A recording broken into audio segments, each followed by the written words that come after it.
Hello, welcome to Brockwell Lane. This is my weathered Class 26, which was now weathered. It wasn't last time you saw it, but that's finished off with the frame dirt from Phoenix Precision, and that's looking ready for duty. A little bit of weather into the roof as well. But this is what I've been up to recently. I started a little bit of low relief buildings in the background. Scratch built, of course, bit of brick paper. This is sort of meant to be a bit of a distillery, I suppose, using bits and bobs I got left over.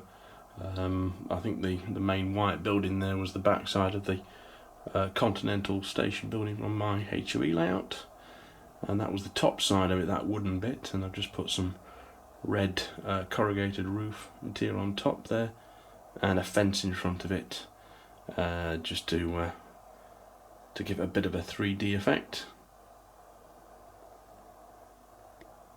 I've also reused the good shed off of my Great Western Brockwell layout and cut it in half, or less than that actually, and just put that up against the back wall there as well as a bit of a good shed which is decaying. I'm still building some houses there. That's work in progress. Needs a roof on there and a fence in front.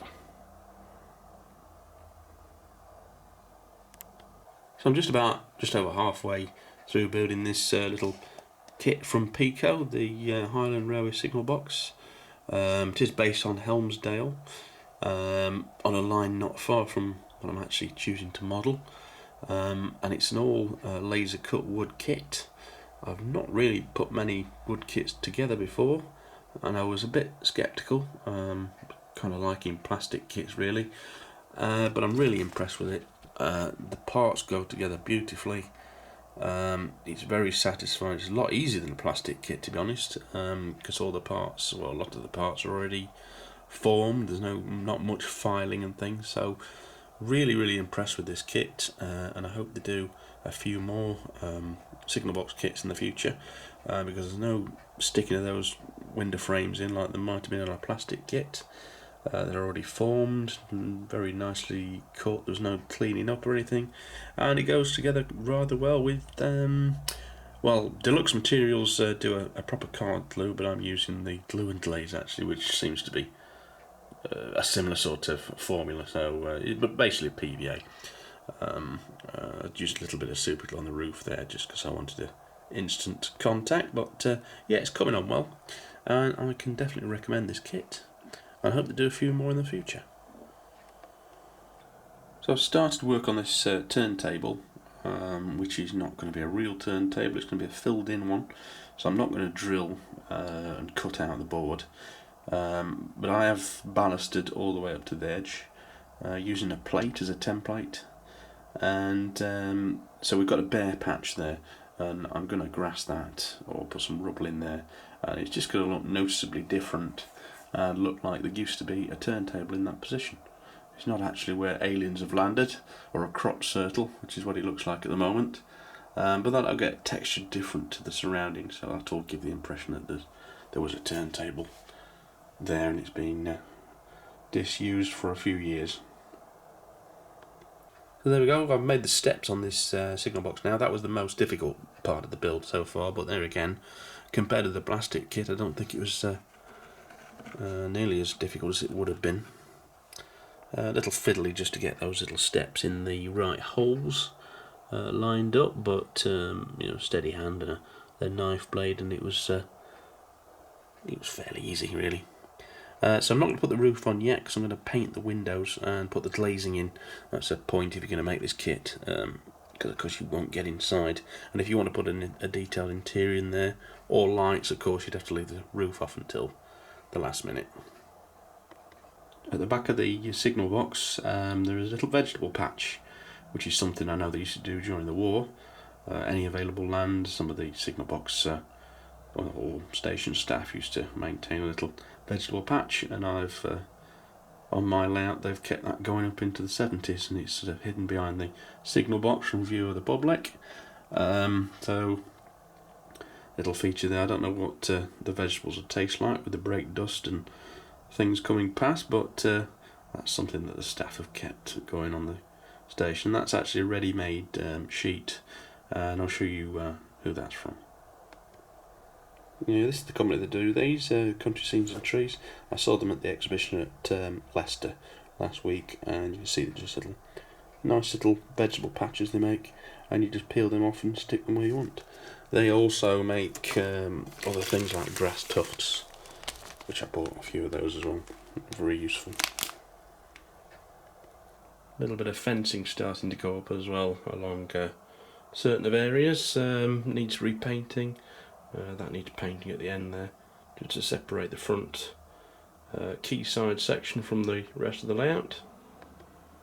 Station canopy has gone up on the platform as well. So I just roughly spray painted that with white spray from Wilco's, which is quite cheap stuff. Just so I can put the glass in behind the windows now, just really the window frames. I've not decided on the final colour yet, but that's worked quite well. And he's ready for some interior detailing, I think.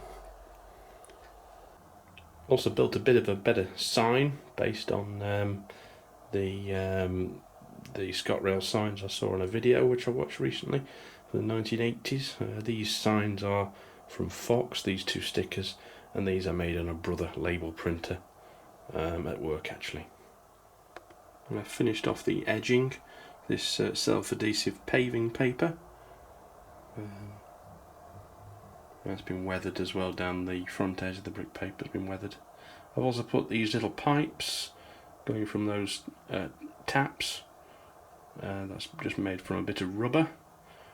I think it's a rubber seal which I cut and glued down. That's for cleaning the coaches when they come in. And this Class 37 has been renumbered to 262, and I had a bit of a Highland headlight put onto the front, something M&S used to do. It's non-working, just scratch built that. It's had a good weathering as well, and I think it looks the part for sort of 1982 sort of era. A few more figures appeared on the platform as well, and you can see that that pair of people there have got a dog as well. I also added a couple of flower beds at the bottom of the signs, which I think adds to makes it look a little bit more colourful.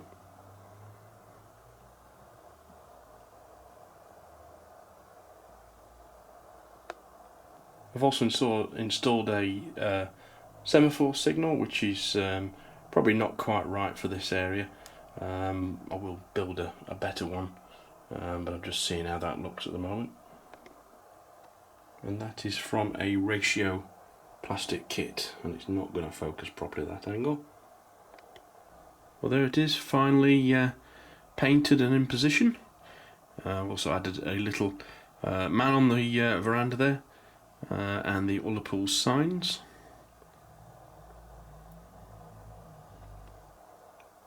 Looking quite colourful in the blue and white scheme I chose, and you can see the vegetable patch just behind it. Well, that's my weekend over now, so I'll see you next week.